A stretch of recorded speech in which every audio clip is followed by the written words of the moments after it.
Hey everybody, Game Freak 346 here, bringing you another episode of Let's Play Skyrim. Now, I have a few spell books I want to pick up with my large amount of gold.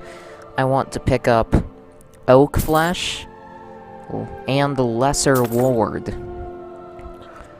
So I think that would be good enough. So let's just exit out of that. Till next time. Cool.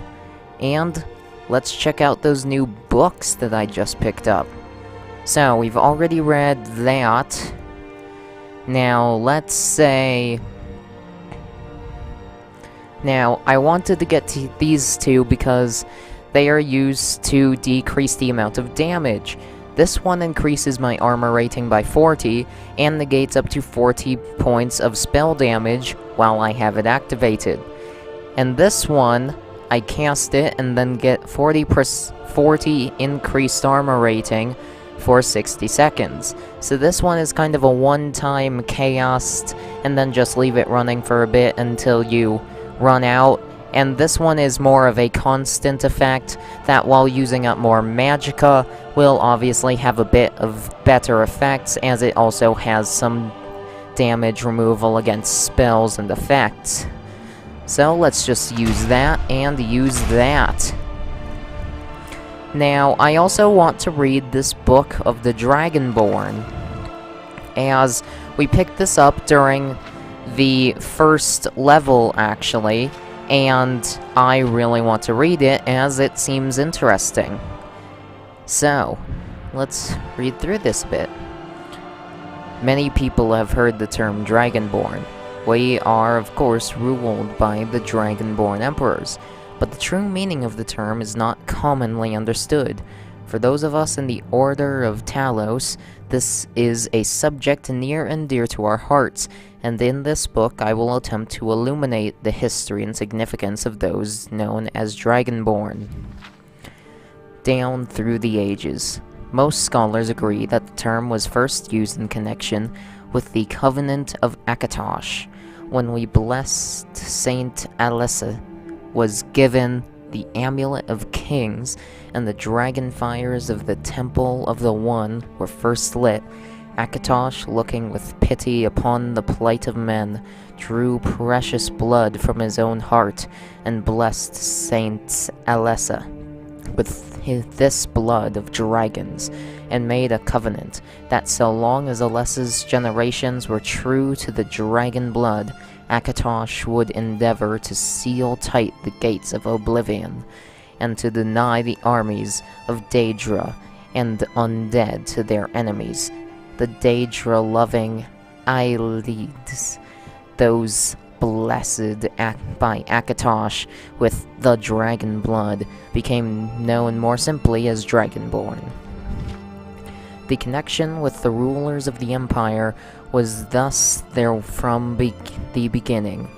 Only those of the dragon blood were able to wear the Amulet of Kings and light the dragon fires.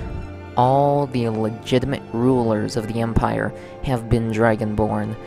The emperors and empresses of the first Herodilic Empire, founded by Alessa, remain Herodil and his heirs, and of course Tiber Septim and his heirs, down to our current emperors, His Majesty Delegius Septim IV. Because of this connection with the emperors, however, the other significance of the Dragonborn has been obscured and largely forgotten by all but scholars and those of us dedicated to the service of the blessed Talos, who was Tiber Septim. Very few realize that being Dragonborn is not a simple matter of heredity. Being the blessed of Akatosh himself, it is beyond our understanding exactly how and why it is bestowed. Those who become emperor and light the dragon fires are surely Dragonborn. The proof is in the wearing of the amulet and the lighting of the fires.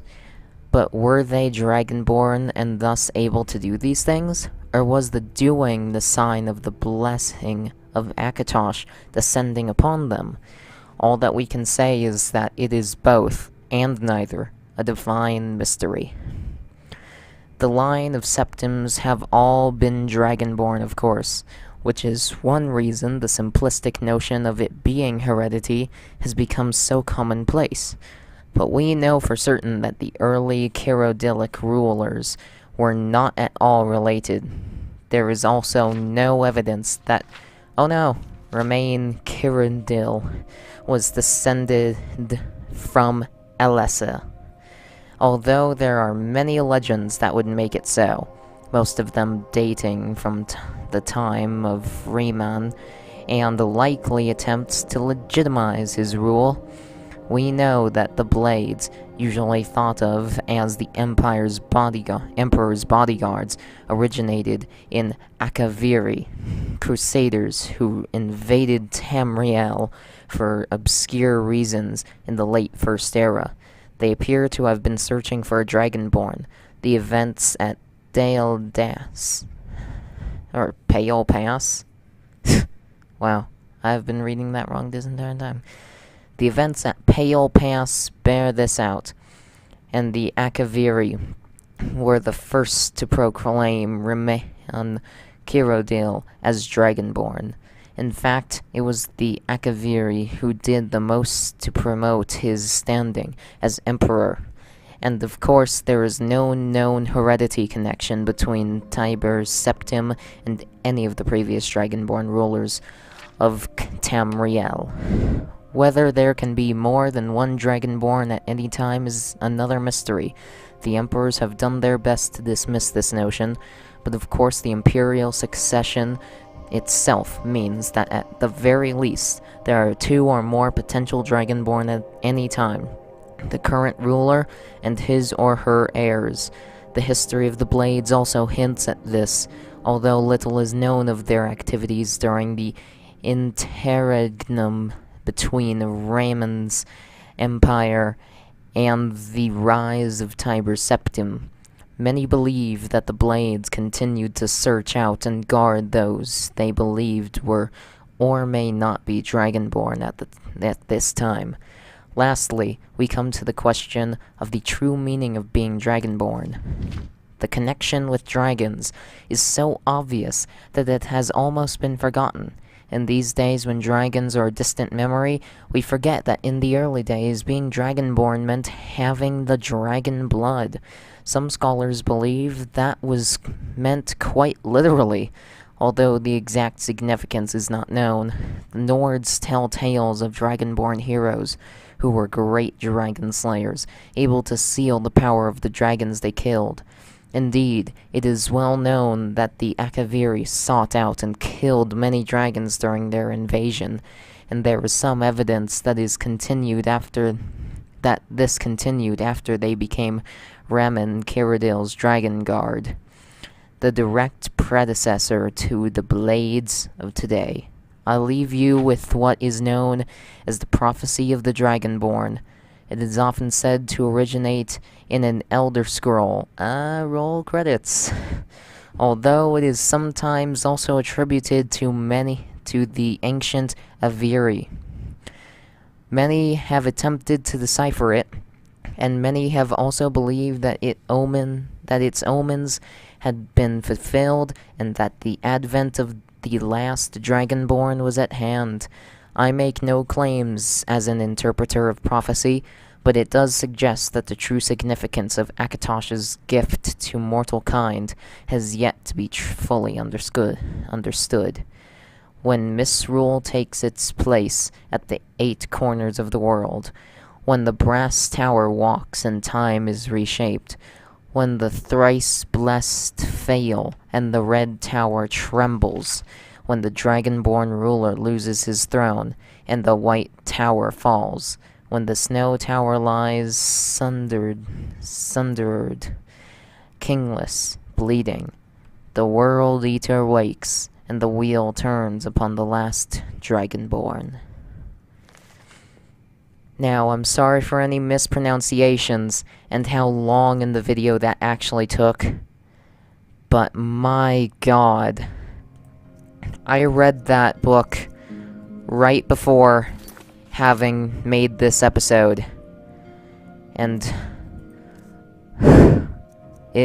it's quite a lot.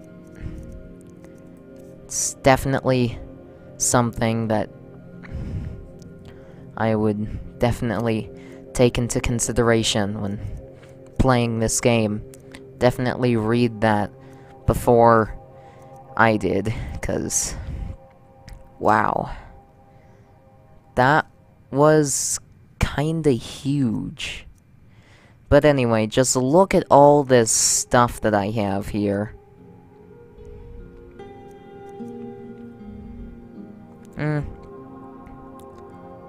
Yeah, look at all that stuff.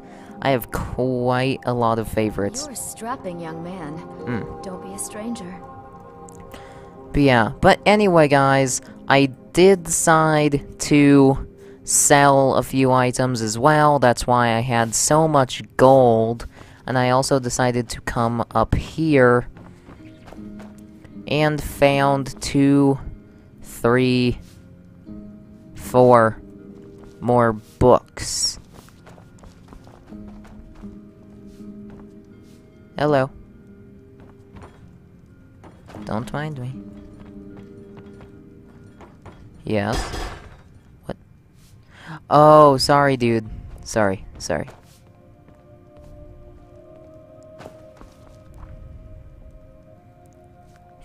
I can sleep. Now, I am really tempted to try and take those books. But I don't want to lose the trust of him, so I'll just head out here. Now, where does this door lead? Oh man, that book of the Dragonborn was just... That was something. That was definitely something. The Daedric Prince of Deceit. Ooh. Man, there is so much stuff I don't know about in this game. Dragonborns, Daedric Princes, more undead, shouts, words of power. I mean, there's so much stuff in this game.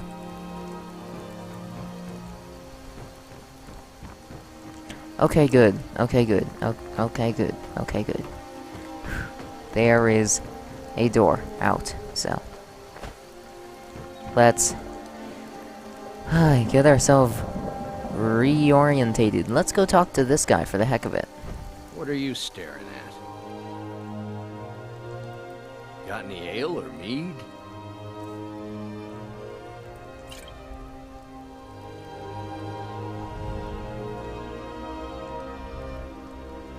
Okay then. All right then. My favorite drinking buddy. Let's get some mead. Until next time. Okay, apparently one free drink of mead is all it's going to take to make me his favorite drinking buddy. I'm glad to help any way I can. All right. A fine day to you, friend. May you die with a sword in your hands. You are very close, kind woman. Do you have any supplies I could just take from you? Let's ask her about It's my Riverwood. meal.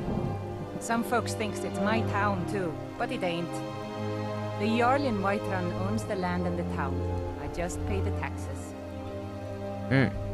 Wow, that is a lot more questions. I already know about that. What can you tell me about the Jarl? Balgruf?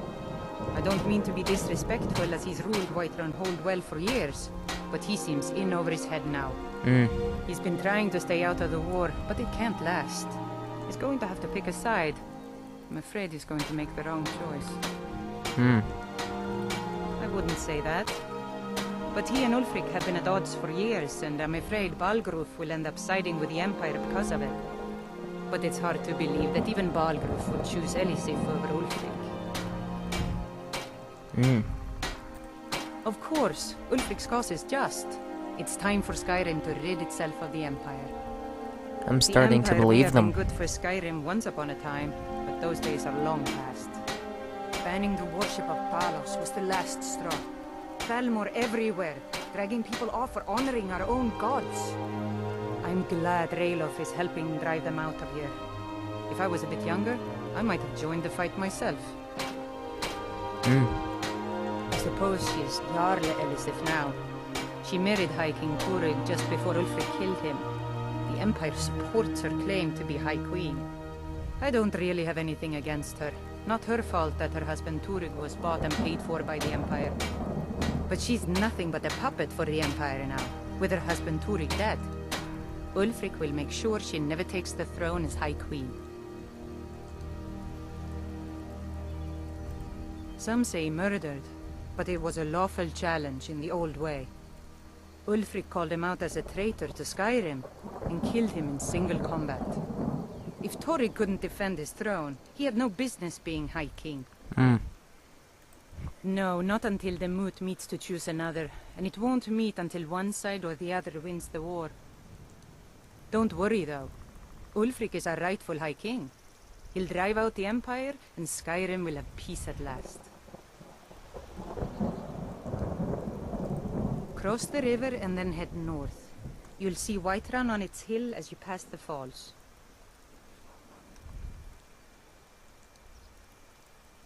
I already know about that. I think that does it. Man, guys, there's so much to do here.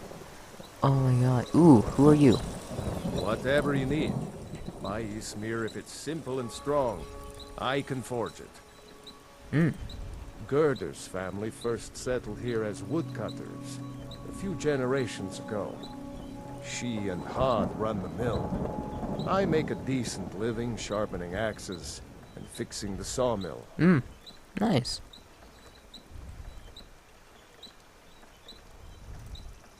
Yes, actually. What? How about you smith me an iron dagger?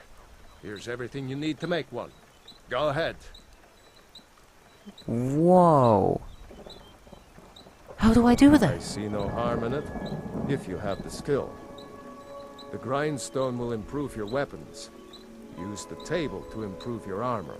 If you've got the raw materials, you can use the forge to make something new. Thank you. Well, apparently we got a miscellaneous thing. Craft an iron dagger. Let's use it. Oh, nice. Nice.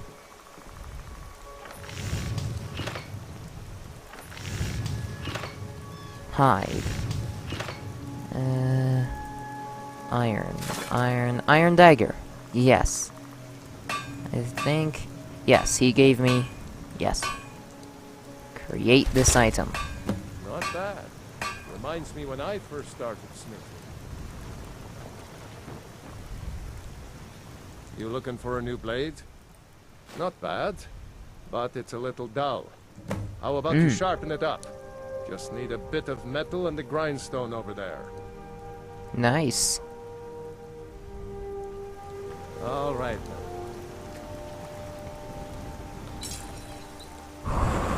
Learning all about crafting right now. Sweet.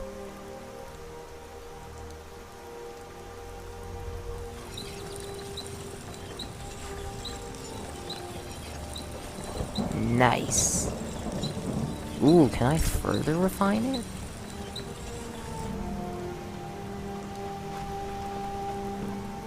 Ooh, yes, apparently.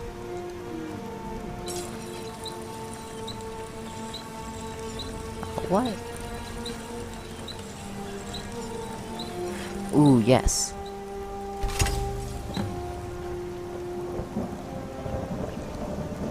Here's your iron dagger.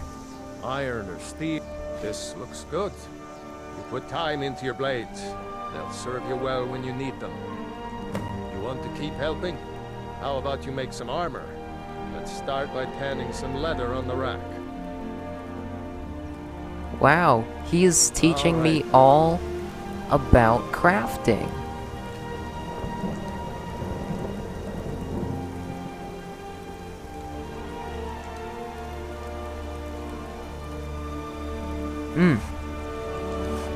Miscellaneous.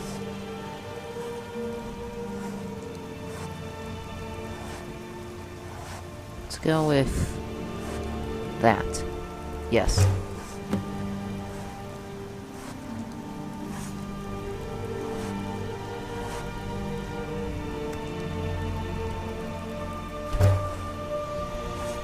And let's make one more, just for the heck of it. Okay, what do I do now? I could forge you a warhammer that would crush a giant's head like a walnut. Nice. Good. A lot of weapons and armor need leather for straps, fittings, that kind of thing. Let's see if you can make a hide helmet. Here's the rest of what you need. Nice. Till next time. Wow, I am making armor in the forge. Hide. Hide helmet. Yes.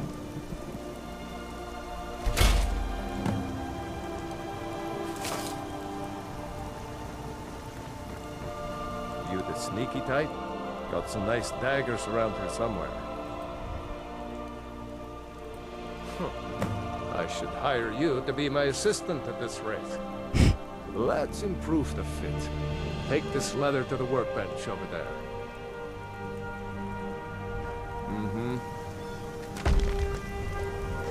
Wow. Oh my gosh, this is awesome.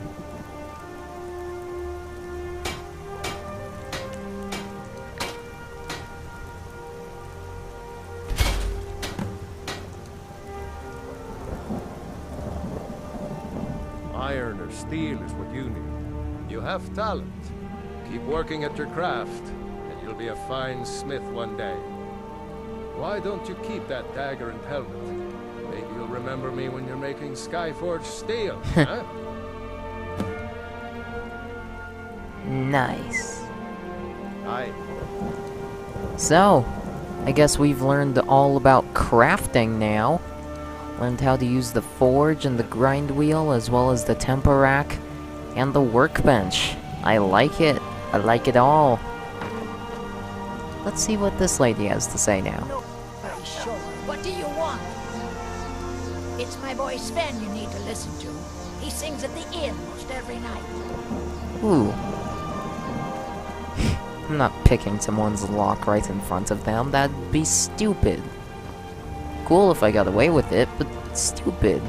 I don't want to get in trouble with these people. At least not yet. You know, I want to play it safe for now, but... Well, let's check out the Sleeping Giant Inn while we're here, you know. Oh man, so... In this episode so far, we've read the Book of the Dragonborn and learned how to craft weapons and armor as well as improve them. And we've explored the town a bit. I feel like even though we haven't made any story progress, we've definitely made some personal progress. And wow, that is beautiful. Orgnar, are you listening? Feindar thinks he can woo Camilla Valerius away from me. She's already mine, I keep telling him. Did you hear me? Sure. What can I do for you? I guess you don't have potatoes in your ears after all. Just make sure we get a fresh batches. Only true Imperials request that one. What?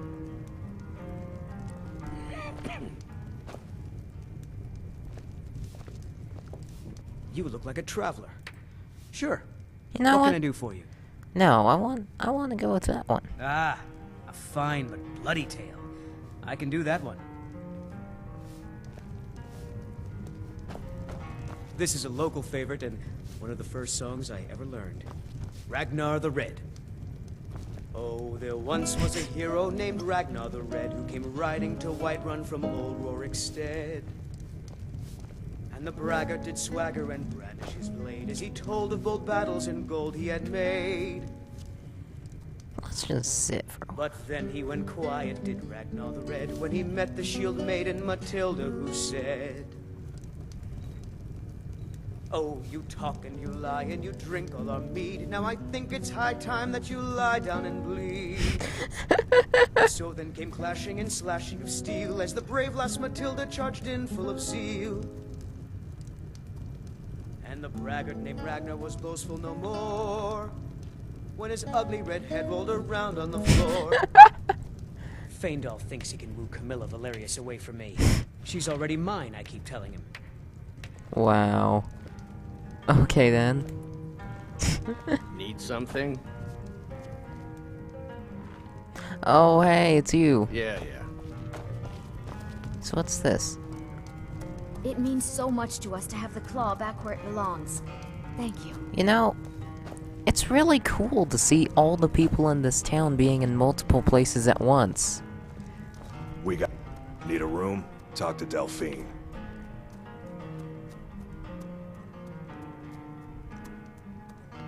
Ooh. There have been whispers. A boy up in Windhelm, name of Aventus Aretino, been trying to contact the Dark Brotherhood.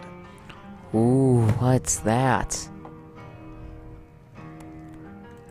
Looking to blow yourself up? I hear that's what magic does to you. There's a college in Winterhold that teaches magic, unless that blew up too. Be a lot safer just to have the Jarl's wizard teach you a thing or two.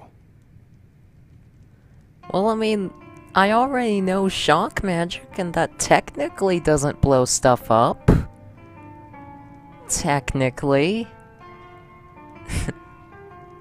Yeah, let's look for some Take work. a look at this. Some of the Jarl's men came by and left this bounty letter. Ooh, bounty? Long as you clean up. You know how to use it, right? Mix a couple of ingredients together, see what happens. A little wheat and blisterwort makes a healing potion, if you didn't know. Ooh. We have plenty of ingredients for sale, too. Well, let's see what you got. Let's see. Got blisterwort. I think I'll buy one of those.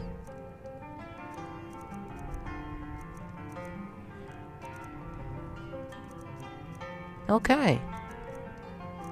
Well.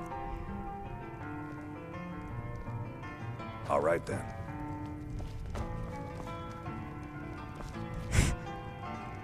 Maybe I should just close that door and steal from. Nah. Anyway, sorry. Let's use the alchemy lab real quick. Let's see alchemy.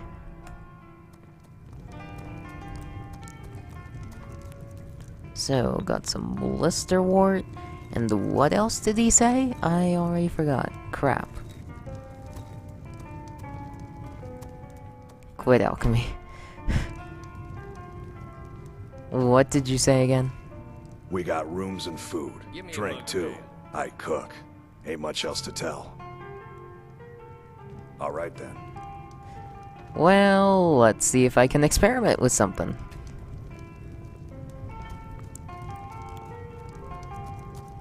Let's try some blisterwort.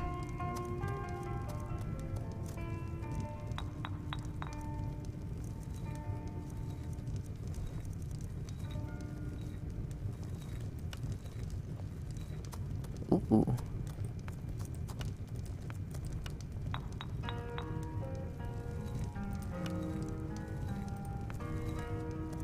Let's try it.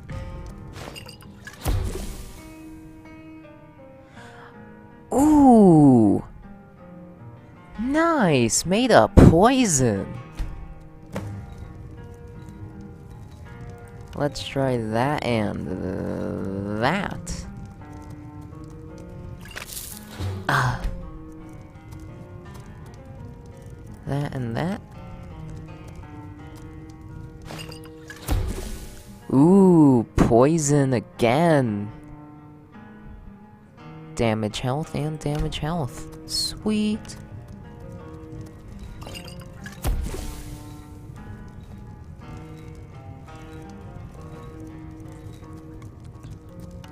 And let's try this? Ah, okay. So, I've so far only made poisons. Well, I mean, it's not a bad thing. It'll help in combat, at least. Well, I think that pretty much does it for this episode, guys. We learned quite a lot about the world of Skyrim today. We learned about... You need. My smear, if it's simple and strong, I can forge it. Oh man, guys, we learned so much today. We learned how to not only craft weapons and armor, but also how to make certain poisons and how to use the alchemy lab. We learned that we could, we learned some new spells, we explored the town a bit, talked to some of the people, and apparently got a bounty. I'm not sure what that would be, but... Ah, yes, miscellaneous. Oh, nice. That is awesome.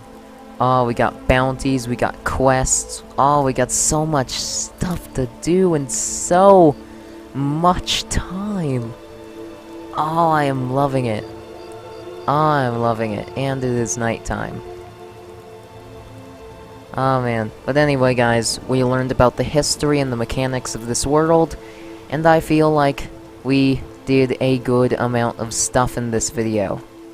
So, let's just go around collecting some stuff, and I think that does it for this episode. So, if you're enjoying the series and you're new to the channel, make sure to absolutely destroy that like button, add it to your favorites, and make sure to subscribe and, ooh, join the freaks today. Is that an enemy? Okay, no, that's just Stump. But yeah, make sure to absolutely destroy this like button, add it to your favorites, subscribe and join the freaks today. All three of those will really help out a lot. And if you have any suggestions for games I should play in the future, make sure to leave them in the comment section below. And as always, I will see you in the next episode, where we will hopefully be setting up for our main objective before the storm, to go talk to the Jarl of Whiterun. See you guys then. Peace.